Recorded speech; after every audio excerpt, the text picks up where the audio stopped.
past 14 years, I've been producing Ethics and the Theater, our monthly play reading series that gives our audiences the opportunity to discuss the ethical issues in each play after the performance. This morning, we're going to have an Ethics and the Theater performance of the short play, The Lepers, by Daniel Damiano. As I mentioned earlier, this morning, we're going to have an Ethics and the Theater play reading of The Lepers by Daniel Damiano, with performances by Will Rivera and Joe Cassesi, who appeared in a production of the play at the Ensemble Studio Theater recently. And it will be directed by our own Richard Van Duzen.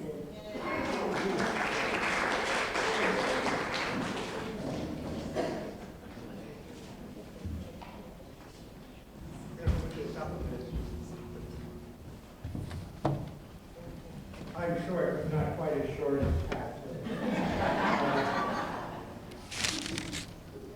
As Pat mentioned, for many of these pre-season plays, I turn to the Ensemble Studio Theater's one-act play marathon, 15 plays presented every other Sunday. This year's pick is The Lepers by Daniel Damiano. It may seem like an unusual title, but I think you'll find out why very soon.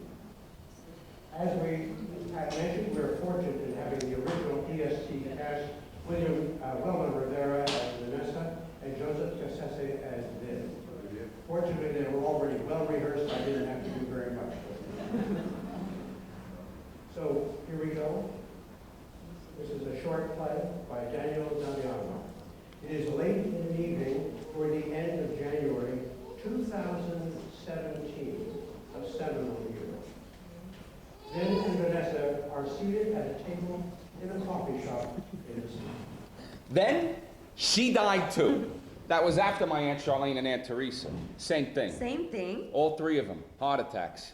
My mother and her two sisters, I mean, you had to see them. Huge. They didn't care. Their whole life, eating everything. Processed shit, everything. If the three of them tried walking on a sidewalk, side by side, one of them had to walk in the damn street. What? That's how big they were. Oh, wow. My Aunt Charlene even got stuck in a sewer once. No fucking way. Oh, yeah. Oh, come on, Vin. Believe me, I'm not that creative. Jesus. Yeah, it got written up in the Post, too. No. Oh, yeah. It was actually in the news. It was fucking embarrassing, man. Jesus. Yeah. But I said, hey, I ain't gonna be like that. Whatever I do, I ain't gonna be like them. Well, you're right about that. You're thin as a rail. Yeah, well, sure. Because I got addicted to something else, you see. That's the irony. In the end, it's the same thing. You see, whether I'm a fucking rhinoceros in a muumuu or a skinny guy at a bar until last call, same thing. Yeah, I see what you're saying. Twinkies, Scotch and Coke, same Yeah, thing. but you're almost at 5 months now, right? Yeah. All right, so that's different. What do you mean? That's different than what you came from, right? I mean, was your mom's ever able to stop eating ring dings for 5 months? Are you kidding? So that's what I'm saying. So you ain't like her or your aunts and whoever else. I am and I'm not. Hey, I ain't saying anything tough. I don't know how you done it, man. 5 months? Yeah, I'm doing it like any of the rest of them. One day at a time. Yeah, yeah, yeah. Hey, let me tell you, when I first started going and I heard that, I was like, why does everyone here talk like a fucking t-shirt? Exactly. Everything sounds like a fucking ad campaign, right? Yeah, right. Right, but it's like an apple a day. It's a cliche, but at the same time, why is it? Because it's true.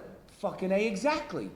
Don't you think if my mother put down the Chips Ahoy for a month and had an apple a day, she would have had a chance of not being buried by a forklift?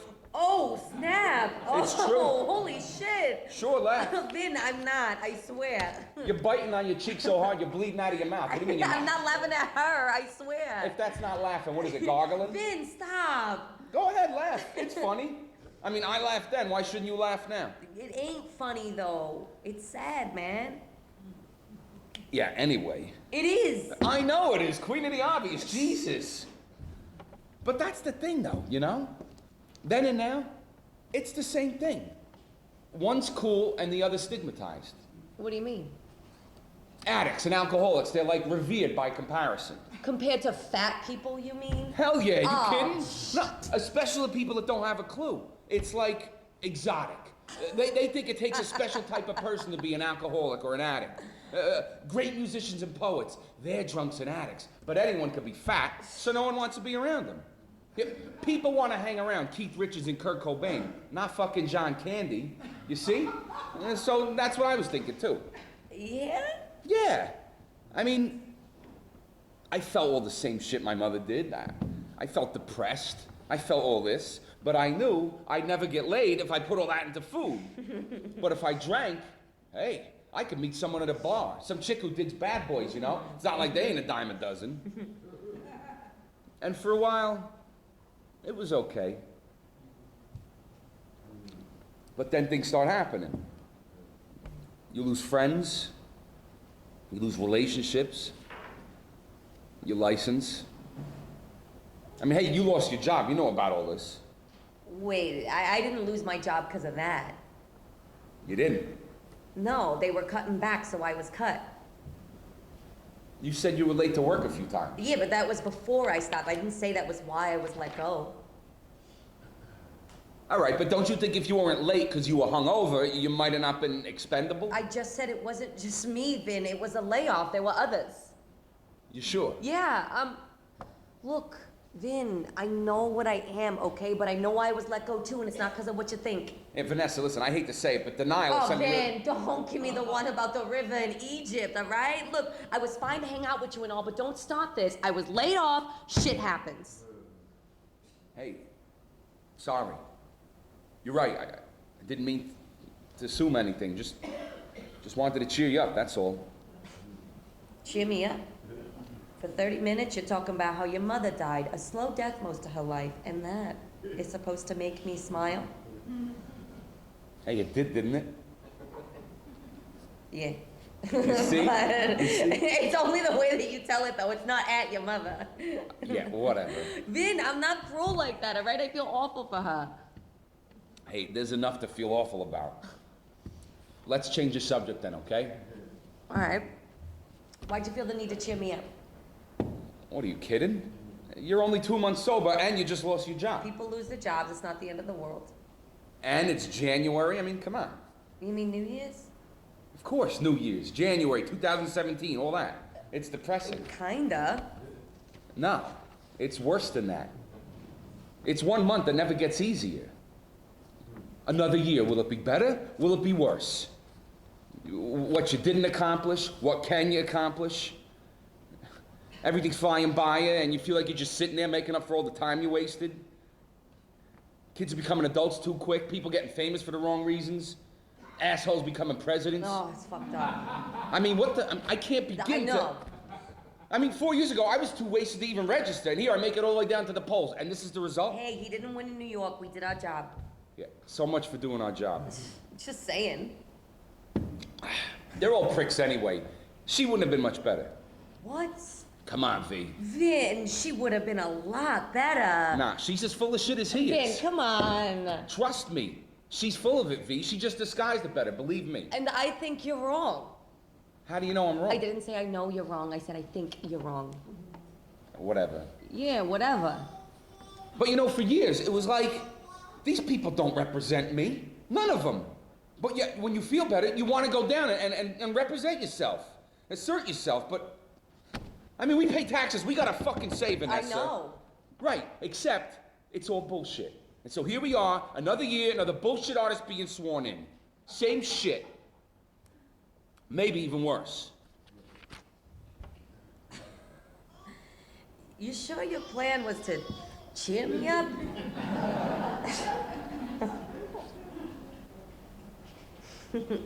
You know what? You're right, I better split. Where you going, Vin? I thought we were having coffee. Nah, that's okay. I thought I was helping you, but I'm not doing Vin, this job. I didn't ask for help, okay? You don't have to do anything here but shoot the shit and have a donut. Look, I'm older than you, okay? And I got almost 5 months of goddamn sobriety. Vin, take it easy. 5 months of sobriety. You only got 2. It's a fucking cakewalk. And you want to enlighten me, for God's sakes?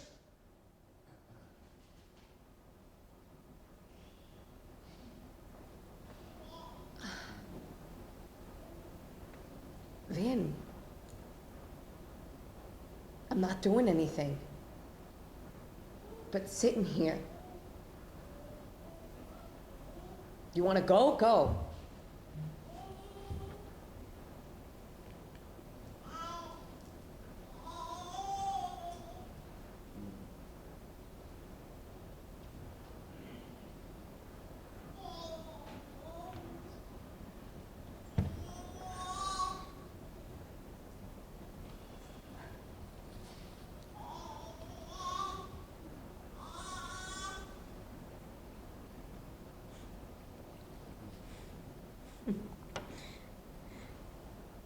You're right. January sucks. It's like every time you look now, that ball is sliding down, and that fucking blonde mimbo, Ryan Seacrest, is narrating the end of another year. And you see all these lights, and all this money, and all this bullshit that goes into all this other bullshit. And you're home on your couch, and you feel just... It just used to be a good excuse to get wasted, right? And now it just makes you want to get wasted all the other days too.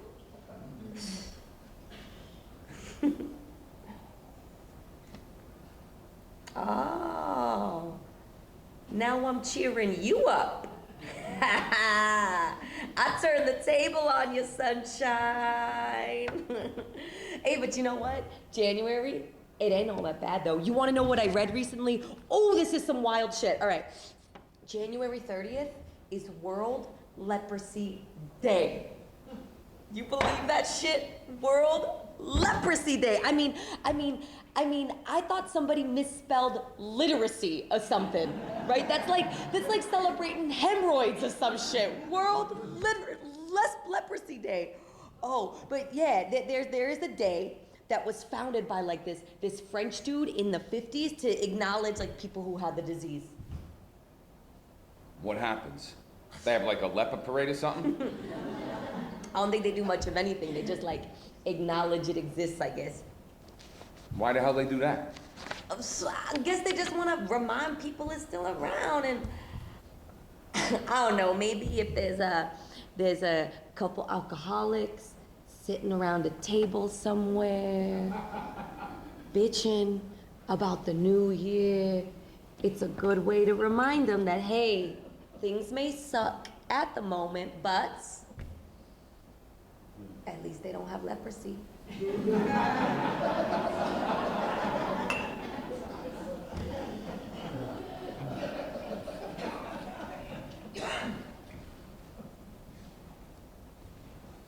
I'm sorry I yelled like that. It's cool. Vin. That's not how I usually... Vin, it's cool. Don't worry about it. I guess I've wanted to go off in there a few times and just didn't think it was worth it.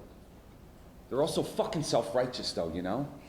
I mean, you're the only one that I ever felt was on the same page with me. Me too. I mean, I respect them and all, but God, being around them, it's like a family reunion from hell. Is that bad to say? Who cares if it is? You're right. I mean, sometimes I feel like the leper in there, you know? I mean, it's like they're all accomplishing this and that, and I'm just trying to stay afloat. I mean, 5 months ain't exactly a walk in the park. But God bless you, Vanessa. You're doing good, all things considered. I mean, hey, you got your gold chip 2 months.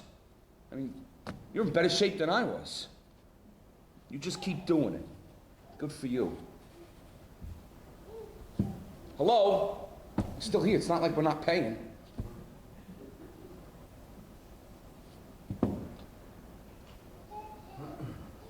You okay?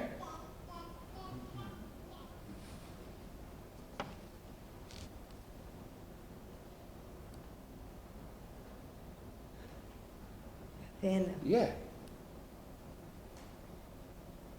Vin. Yeah, what is it? What's up? Tell me. I fell off.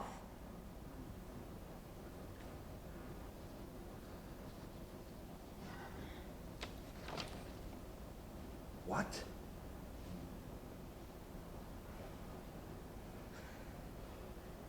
I had my annual review with my manager. I thought I was doing okay there, you know? It's not that like I loved being there, but I thought I was doing well enough. He gave me some shit for something. Might not even have been as bad as I thought, but tells me what my Christmas bonus was. Which was shit. Compared to what I thought, I mean, I could barely live off of that job, you know? So he finishes his review, asks me if I have any questions, but I just sat there. So I couldn't think of anything like intelligent to say, so I didn't say anything. I left his office, went to lunch.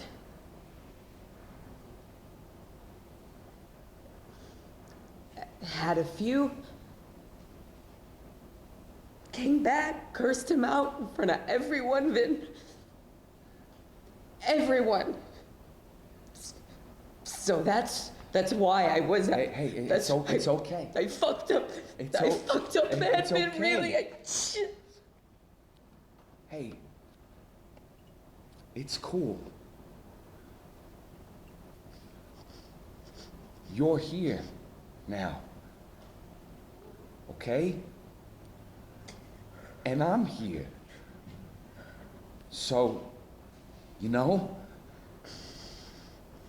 And we got all night. And I ain't going anywhere. Okay?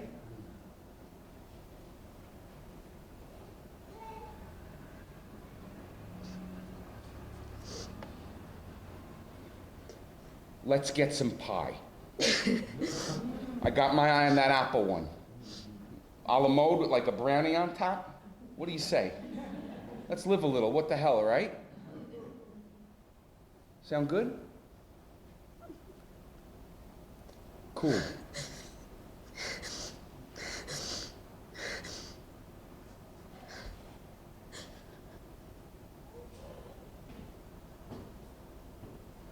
End of play.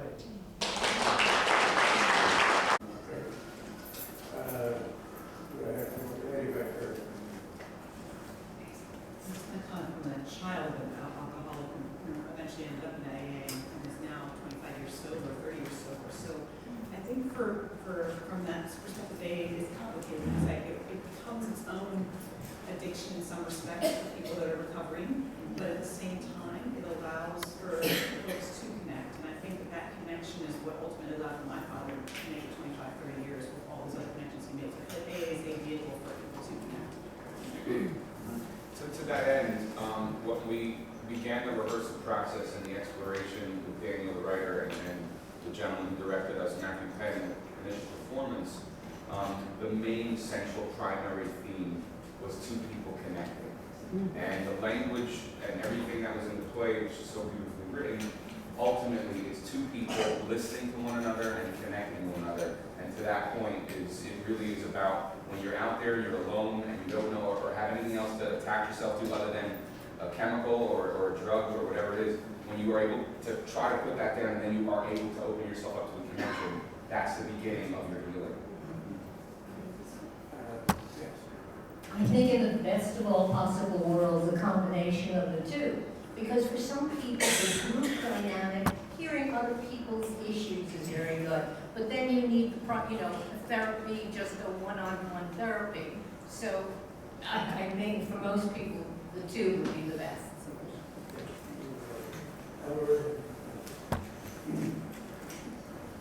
I don't know if there were support groups before AA, and it wasn't called a support group then.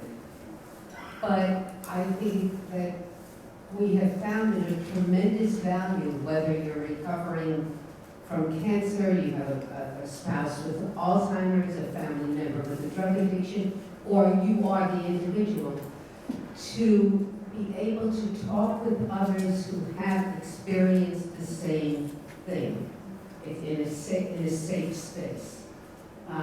Because when you're going through it, to talk with anyone else, your best friend, your dearest lover, isn't the same as talking with someone else who's experiencing the same thing.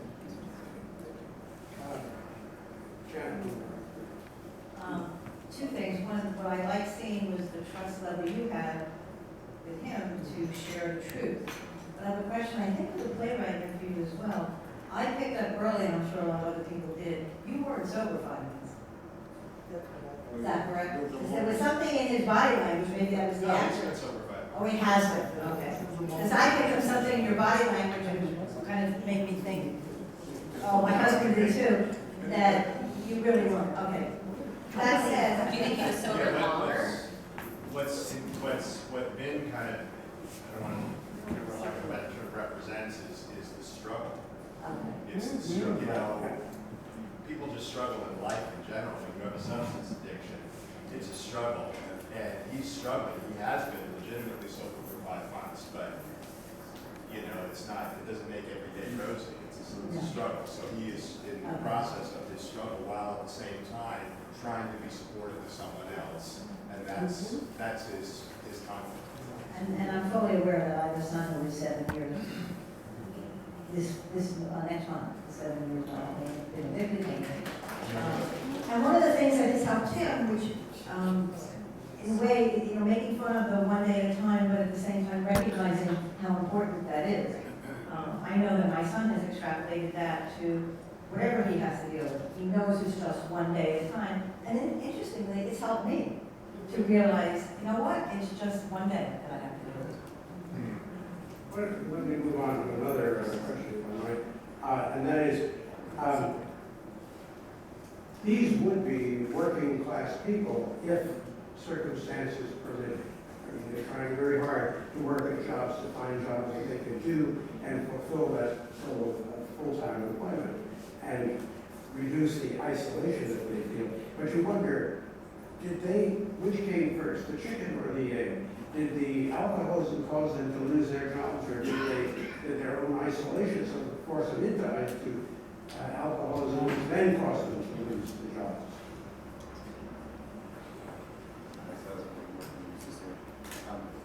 This question and what you said before about there being so many layers and textures of valid, Daniel Damiano, realistic things there.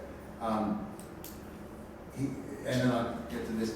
You said, a woman back there said talking into the air. You said, you talked about the slogans, or is everyone speaking slogans now? And everyone's isolated, in my opinion, and maybe Daniel's, by the stress of overload. Colonized by a media that's a flood of information and a hyper-connectivity that even the bees that go out to find flowers aren't constantly connected. They have solitude for a while they're out there buzzing around under the sun. So we don't anymore. We have Dick Tracy's two-ray Miss TV. And so isolation and loneliness is a, what do we call it? Not a plague, but it's an epidemic. And this technology that people are tyrannized by, I'll stop pontificating, but you know, it makes it worse. You get kind of in a different vein, you're isolated. And we're only here for 75, 85, 95 years. So this one-on-one, connecting to talk, as has been mentioned already, and learning from everybody, is where it's at, and it takes courage. And most of us aren't courageous. We have to learn courage over the decades by practicing and by choices. So isolation, which, you know, a big circle, like you said, which comes first? But something like this is healing and instructive. It teaches us. So thank you all. Thank you, Pat, for doing this. Thank you, Daniel. It's also hard to share failure, as Vanessa finally has to do, to admit that in fact she failed, and not sure what kind of a reaction she's going to get from Vin, but hoping for the best, and of course it does turn out to be as supportive as we knew it would be, because he'd gone through that too. It was not, he was not doing that in isolation. And they blow their tempers. And they blow their tempers, which is very real a lot of the times, and then they recover, And he expressed his anger, she did too as well, not quite as much as loud as he, but are we sort of forced to bury our anger, which is a great catharsis for us, to be able to be angry and scream at our computers or our televisions or Trump or whatever it is. But essentially by being having to keep that temper inside us. Yeah. I just want to just say something, that in England, on loneliness, we actually have elected a minister of loneliness. Wow. I think it's brilliant, you know? That's I just. It's putting a spotlight on the problem. To the gentleman's point about hyperconnectivity in this day and age, I think there's an anathema of a collective societal misbelief that we are connected through these devices and these vlogs, spheres, and whatever, vlogs, when in actuality we are less disconnected than we're more disconnected than ever before, and the strains that puts on the self as well as the collective is certainly a great need of being looked at more closely, because it's certainly, I think, eroding at our relationships in every way. Just to follow up on that, there was a book that came out a few years ago, maybe you heard, called Hillbilly Elegy. And they really talk about the social breakdowns, and it goes to like bowling leagues not as popular anymore. People going to church are not going to as popular anymore. You don't know your neighbors as much anymore. You're going along with this technology. No longer, if you see somebody's birthday's coming up, you can send them a message online, but you never really follow up with them and say, hey, happy birthday, how have you been? And so people put their pictures of what's going on in their life, and they're most happy, and the best pictures, and they have this image or mirage of how they're doing, so you think they're doing really well, but deep down, you never really know what's really going on, because people want to project that they're the happiest, that they're doing all these things, but since you never really connect with them, you never really understand what's truly going on. And so it's just going further and further into that isolation. Thank you for the book referral. Yeah. The one thing we have going for us that keeps us connected to each other is not only here in society, but also theater. We've done a lot of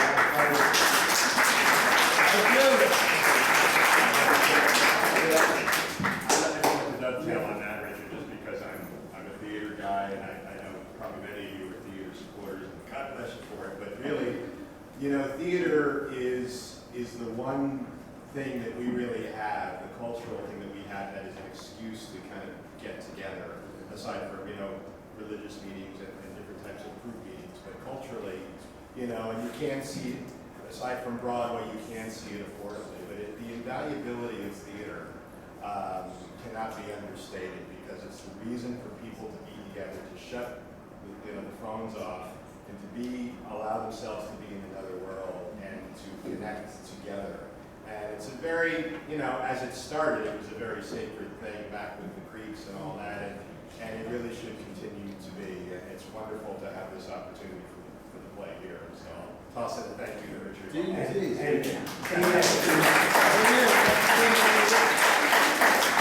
want to say EST is not only affordable, it's exciting. So thank you all very much. The audience has the opportunity to connect with the actors, but the very act of theater is showing us, we are seeing what it means to truly listen to each other and naturally react. As an actor for many years, one of the things that was so important for me to learn is not to decide in advance how you're going to react to any line, but just to trust that if you truly connect and listen to each other, that what comes out will be spontaneous and real. And that's what theater gives us an opportunity to share. Thank you. Of our new season of Ethics and the Theater play readings, when we present Joshua Harmon's play, Admissions, which was at Lincoln Center a few years ago. It will be performed on Friday evening, September 13th at 7 o'clock, and on Saturday afternoon, September 14th at 4 o'clock. Members Bonnie Bean, Joe Fashing, Betsy Unger, and I will be in the cast, and I encourage all of you to attend one of the two performances and to thereby give your support that will enable us to continue this popular program. And one of the things that is not on this flyer, I'm happy to let you know that the organizers of our autumn getaway had wanted me to produce another play reading the first Friday night, as we did last season.